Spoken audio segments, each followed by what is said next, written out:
ខ្ញុំបាទសូមធ្វើការអនុញ្ញាតគោរពនិងជម្រាបសួរពុកម៉ែបងប្អូននិងទស្សនិកជនជាទីគោរពថ្ងៃនេះជួបជាមួយនឹងខ្ញុំបាទ MC Play ខ្ញុំបាទសូមលើកយកនៅជោគជាតារាសីប្រចាំថ្ងៃអាទិត្យ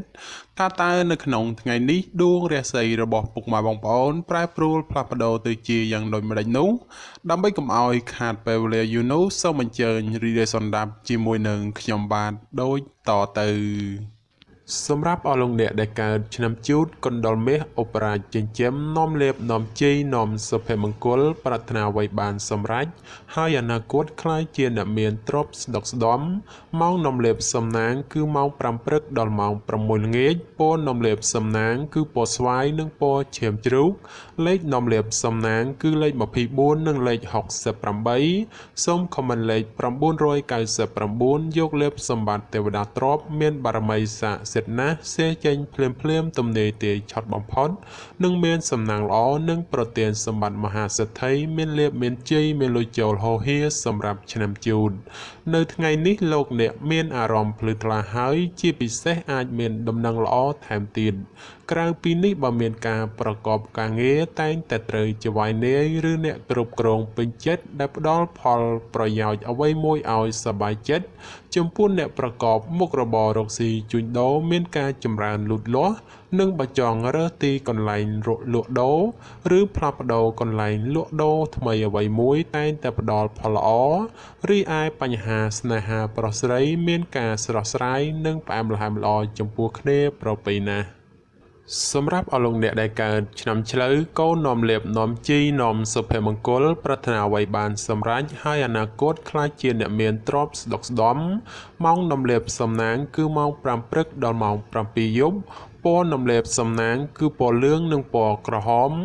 លេខនាំលេបសំណាងគឺលេខ35និងលេខ52សូមខមមិនលេខ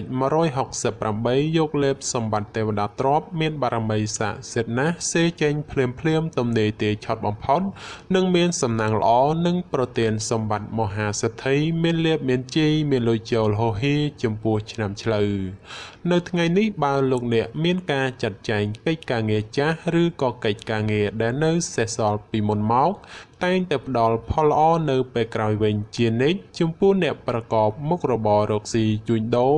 មានការចម្រើនលូតលាស់ទៅមុខដូច្នោះជាឱកាសល្អក្នុងការផ្លាស់ប្ដូរមុខរបរឬបើកធ្វើចំនួនតូចធំបំផុតសម្រាប់ការធ្វើដំណើរទីជិតឆ្ងាយជួបសេចក្តីសុខខ្សែមខ្សាន្តដូចស្លាប់មួយដងរីឯសម្ព័ន្ធស្នេហាប្រុសស្រីមានភាពយកចិត្តទុកដាក់និងផ្អែមល្ហែមល្អចំពោះគ្នាប្រពៃសម្រាប់អស់លោកអ្នកដែលកើតឆ្នាំខាលខ្លាសេដ្ឋីចិញ្ចឹមមានប្រាជ្ញាឆ្លាតវៃមានគំនិតភ្លឺថ្លាហើយអនាគតក្លាយជាអ្នកមានអំណាចនិងទ្រព្យស្ដុកស្ដំម៉ោងនាំលេបសំណាងគឺម៉ោង6ព្រឹកដល់ម៉ោង9យប់ពណ៌នាំលេបសំណាងគឺពណ៌សនិងពណ៌ក្រហមលេខនាំលេបសំណាងគឺលេខ89និងលេខ69សូមខមមិនលេខ898យកលេបសម្បត្តិទេវតាទ្រព្យមានបារមីស័ក្តិសិទ្ធិណាស់សេចេញភ្លាមទំនេរទាយឆត់បំផុតនិងមានសំណាងល្អនិងប្រទានសម្បត្តិមហាសេដ្ឋីមានលាភមានជ័យមានលុយចូលហូរហៀចំពោះឆ្នាំខាលនៅថ្ងៃនេះលោកអ្នកធ្វើអ្វីក៏ដោយតែងតែភ្លឺថ្លានិងជួបតែសេចក្តីសោមនស្សច្រើនលោកអ្នកអាចសម្រុកការងារបានហើយពីព្រោះថាផលជាផ្លែផ្កាហុចមកវិញគួរជាទីកក់ក្ដៅចំណែកបើជាអ្នកប្រកបមុខរបររកស៊ីជួញដូរតែងតែអាចទាក់ទាញអតិថិជនចាស់ថ្មីឲ្យចូលមកបានគួរជាទីពេញចិត្តនិងជាពិសេសបើចង់ផ្លាស់ប្ដូរមុខរបរថ្មីតែងតែអាចសមដូចប្រកបជានិច្ចសម្រាប់ការធ្វើដំណើរទីជិតឆ្ងាយមានភាពសុខដុមទាំងពេលទៅនិងពេលត្រឡប់មកវិញរីឯសេចក្តីស្នេហាកំឡោះក្រមុំមានភាពផ្អែមល្ហែមនិងមានការចម្រើនលូតលាស់ទៅមុខជានិច្ចសម្រាប់អស់លោកអ្នកដែលកើតឆ្នាំថោះទុនសាយមាសមានបារមីដែលជាមានអំណាចមានមនុស្សជួយជ្រោមជ្រែងសម្រាប់ការងារតូចធំដើម្បីឲ្យអនាគតក្លាយជាអ្នកមានទ្រព្យស្ដុកស្ដំម៉ោងនាំលេបសំណាងគឺម៉ោង6ព្រឹកដល់ម៉ោង9យប់ព ពណ៌នំលេបសំណាងគឺពណ៌ផ្ទៃមេឃនិងពណ៌ផ្កាឈូក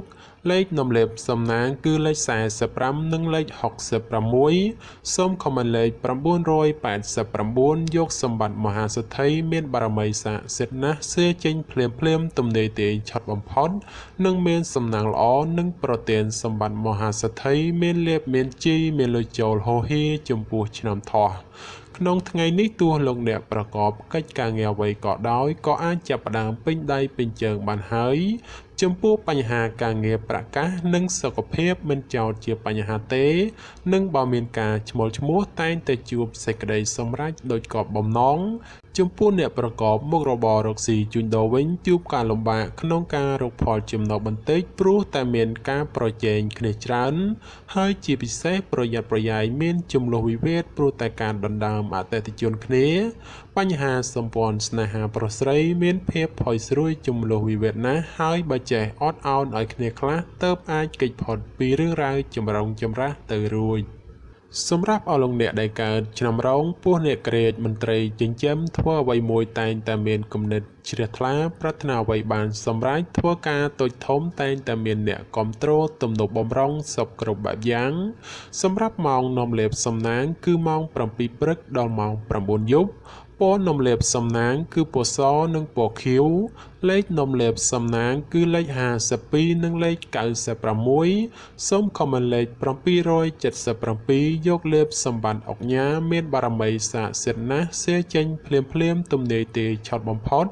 និងមានសំណាងល្អនិងប្រទានសម្បត្តិមហាសេដ្ឋីមានលេបមានជ័យមានលុយចូលហូហៀចំពោះឆ្នាំរោងនៅថ្ងៃនេះបើទោះធ្វើអ្វីក៏ដោយតែងតែមានការជឿនលឿនគួរសមម្លោះហើយរាល់កិច្ចការងារបើសម្រុកធ្វើតែងតែបានជោគជ័យត្រឡប់មកវិញសម្រាប់អ្នកប្រកបមុខរបររកស៊ីជួញដូរឃើញថាទាំងការជួញទីជិតឆ្ងាយមានភាពលំនឹងល្អពោគឺមិនមានអ្វីប្រែប្រួលដូចជាទីគាត់សម្គាល់ទេគឺដូចសពមួយដងសម្រាប់ការធ្វើដំណើរទីជិតឆ្ងាយមានភាពប្រទាំងប្រទៅនិងបញ្ហារត់ចូលច្រើនក៏បីមានការប្រុងប្រយ័ត្នប្រយែងរីឯសេចក្តីស្នេហាប្រុសស្រីតែងតែមានរឿងរ៉ាវរកាំរកោសចូលមកកកផ្លូវចិត្តធ្វើឲ្យកើតការប្រទាំងប្រទៅគ្នាច្រើនសម្រាប់អស់លោកអ្នកដែលកើតឆ្នាំម្សាញ់ពោះទេវតាចិញ្ចឹមមានលៀបមានជ័យមានមនុស្សជាច្រើននាំគ្នាស្រឡាញ់រាប់អានសាទរម៉ោងនំលេបសំណាងគឺម៉ោង5ព្រឹកដល់ម៉ោង7យប់ពណ៌នំលេបសំណាងគឺពណ៌លឿងនិងពណ៌ក្រហមលេខនំលេបសំណាងគឺលេខ69និងលេខ98សូមខមមិនលេខ198យកលេបសម្បត្តិអភិជនលុយរយលានមានបារមីស័ក្តិសិទ្ធិណាស់សេចេញភ្លាមទំនេរទាយឆត់បំផុតនិងមានសំណាងល្អនិងប្រទានសម្បត្តិមហាសេដ្ឋីមានលៀបមានជីមានលុយចូលហូហៀសម្រាប់ឆ្នាំម្សាញ់សម្រាប់ការប្រកបការងារសពគ្រប់បែបយ៉ាងបើទោះបីជួបការលំបាកលំបិននិងត្រូវការពេលវេលាក្តីតែក៏អាចទទួលបានលទ្ធផលល្អជានិច្ចសម្រាប់អ្នកប្រកបមុខរបររកស៊ីជួញដូរបើលោកអ្នកចង់បើកមុខរបររកស៊ីថ្មីឬផ្លាស់ប្ដូរទីកន្លែងរកស៊ីតែងតែផ្ដល់ផលល្អមកវិញជានិច្ចឬឯសម្ព័ន្ធស្នេហាកំឡោះក្រមុំបើមានណាត់ជួបគូស្នេហ៍ឬចង់សាសងអ្វីមួយតែងតែមានភាពផ្អែមល្ហែមនិងស្រស់ស្រាយចំពោះគ្នាប្រពៃសម្រាប់អស់លោកអ្នកដែលកើតឆ្នាំមមីសេះមេតបចិញ្ចឹមនាំលេបនាំជ័យនាំសុភមង្គលប្រាថ្នាអ្វីបានសម្រេចហើយអនាគតខ្លាចជាអ្នកមានទ្រព្យស្តុកស្តម្ភម៉ោងនាំលេបសំណាងគឺម៉ោង4ព្រឹកដល់ម៉ោង7យប់ពណ៌នំលេបសំណាងគឺពណ៌បៃតងនិងពណ៌ក្រហមលេខនំលេបសំណាងគឺលេខ22និងលេខ64សូមខមមិនលេខ168យកលេបសម្បត្តិទេវតាទ្រព្យមានបារមីស័ក្តិសិទ្ធិណាស់សេចេញភ្លាមទំនេរទាយឆត់បំផុតនិងមានសំណាងល្អនិងប្រទានសម្បត្តិមហាសេដ្ឋីមានលៀបមានជ័យមានលុយចូលហូហៀចំពោះឆ្នាំមមីក្នុងថ្ងៃនេះមានជោគមានសេរីហើយបើទោះបីធ្វើអ្វីក៏ដោយតែងតែមានការរីកលូតលាស់និងមានជោគមានជ័យគួរសមសម្រាប់អ្នកប្រកបមុខរបររកស៊ីជួញដូរវិញមានការប្រជែងគ្នាច្រើននិងជាពិសេសមានការប្រទាំងប្រទើជាមួយអ្នកមានមុខរបរដូចគ្នាហេតុនេះក៏បីមានការបើកចិត្តឲ្យទូលេខបន្តិចទៅគ្មានរឿងរ៉ាវចម្រូងចម្រាសចូលមកក្នុងខ្លួនបានសម្រាប់ការធ្វើដំណើរទីជិតឆ្ងាយជួបភាព សុខដុមទាំងពេលទៅនិងពេលត្រឡប់មកវិញរីឯបញ្ហាសេចក្តីស្នេហាកំឡោះក្រមុំមានការជឿនលឿនទៅមុខនិងមានភាពផ្អែមល្ហែមចំពោះគ្នាប្រពៃសម្រាប់អស់លោកអ្នកដែលកើតឆ្នាំមមែពពែមាសមានបារមីដែលជះឈ្នះអស់មាសសត្រូវប្រាថ្នាអ្វីតែងតែបានសម្រេចនឹងអនាគតក្លាយជាសេដ្ឋីគេហបតីឬក៏អ្នកមានជាន់ខ្ពស់សម្រាប់ម៉ោងនំលេបសំណាងគឺម៉ោង5ព្រឹកដល់ម៉ោង8យប់ពណ៌នំលេបសំណាងគឺពណ៌សនិងពណ៌លឿងលេខនំលេបសំណាងគឺលេខ46និងលេខ59សូមខមមិនលេខ168យកលេបសម្បត្តិអ្នកមានជាន់ខ្ពស់មានបារមីស័ក្តិសិទ្ធិណាស់សៀចេញភ្លាមទំនេរទាយឆត់បំផុតនឹងមានសំណាងល្អនិងប្រទានសម្បត្តិមហាសេដ្ឋីមានលៀបមានជ័យមានលុយចូលហោហៀចំពោះឆ្នាំមមែនៅថ្ងៃនេះផ្ដល់ផលល្អសម្រាប់ការទំនាក់ទំនងឬរៀបចំពិធីអ្វីមួយផងចំពោះអ្នកប្រកបមុខរបររកស៊ីជួញដូរវិញបើលោកអ្នកចង់បើកហាងថ្មីឬផ្លាស់ប្ដូរមុខរបរថ្មីជាឱកាសល្អប្រពៃមួយដែរព្រោះអាចមានការជឿនលឿនសពគ្រប់បែបយ៉ាងសម្រាប់ការធ្វើដំណើរទីជិតឆ្ងាយជួបភាពសុខដុមទាំងពេលទៅនិងពេលត្រឡប់មកវិញរីឯសេចក្តីស្នេហាប្រុសស្រីមានភាពស្រស់ស្រាយនិងផ្អែមល្ហែមគួរជាទីកក់ក្ដៅជានិច្ចសម្រាប់អស់លោកអ្នកដែលកើតឆ្នាំវោកស្វាមន្ត្រីចិញ្ចឹមនាំលេបនាំជ័យនាំសុភមង្គលប្រាថ្នាអ្វីបានសម្រេចហើយអនាគតក្លាយជាអ្នកមានទ្រព្យស្ដុកស្ដំ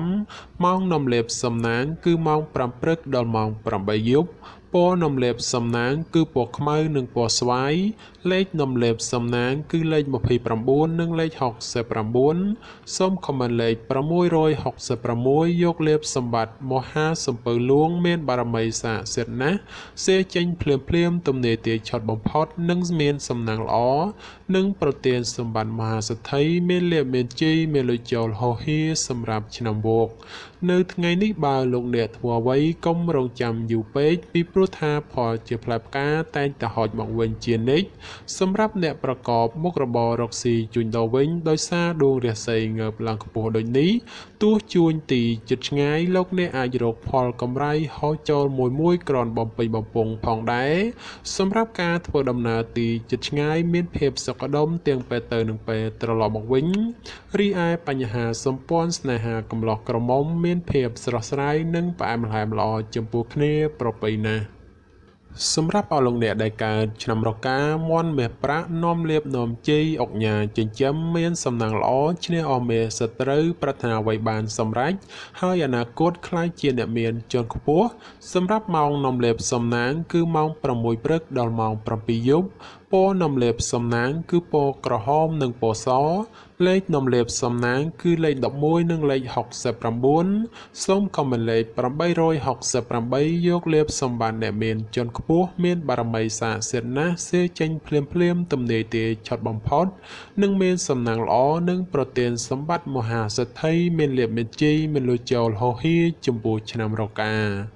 នៅថ្ងៃនេះមិនផ្ដល់ផលល្អសម្រាប់អស់លោកអ្នកក្នុងការប្រកបកិច្ចការងារណាដែលសំខាន់ពេកឡើយពីព្រោះថាផលអាក្រក់នោះឃើញថាងាយកើតឡើងចំពោះមុខផង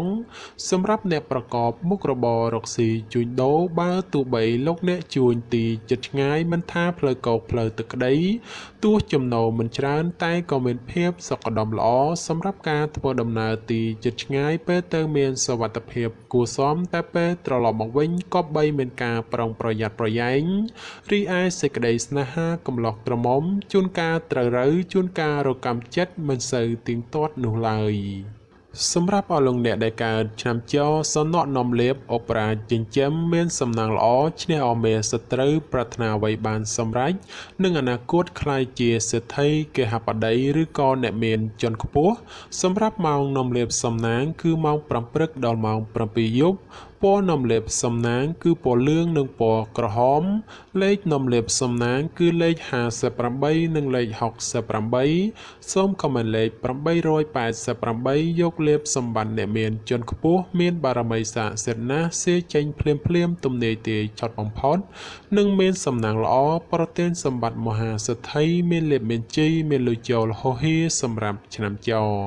ក្នុងថ្ងៃនេះមានជោគមានសេរីហើយបើទោះបីធ្វើអ្វីក៏ដោយ ដោយតែងតែមានការរីកលូតលាស់និងមានជោគមានជ័យគួរសមសម្រាប់អ្នកប្រកបមុខរបររកស៊ីជួញដូរមានការប្រជែងគ្នាច្រើនជាពិសេសមានការប្រតឹងប្រទើសជាមួយអ្នកមានមុខរបរដូចគ្នាហេតុនេះក៏បីមានការប្រុងប្រយ័ត្នប្រយែងនិងបើកចិត្តឲ្យបានទូលាយបន្តិចទៅរឿងរ៉ាវចម្រូងចម្រាសមិនអាចកើតឡើងសម្រាប់ការធ្វើដំណើរទីជិតឆ្ងាយមានភាពសុខដុមល្អទាំងពេលទៅនិងពេលត្រឡប់មកវិញរីឯបញ្ហាក្តីស្នេហាកំឡោះក្រមុំមានការជឿនលឿនទៅមុខនិងផ្អែមល្ហែមល្អចំពោះគ្នាប្រពៃ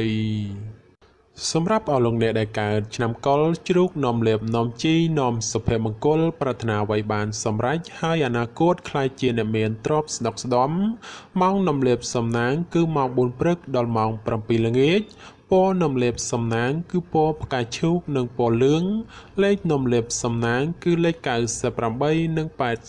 86សូមខមមិនលេខ899យកលេបសម្បត្តិទេវតាទ្រព្យមានបារមីស័ក្តិសិទ្ធិណាស់សេចេញភ្លាមទំនេរទាយឆត់បំផុតនិងមានសំណាងល្អនិងប្រទានសម្បត្តិមហាសិទ្ធិមានលេបមានជ័យមានលុយចូលហោហៀចំពោះឆ្នាំកុរ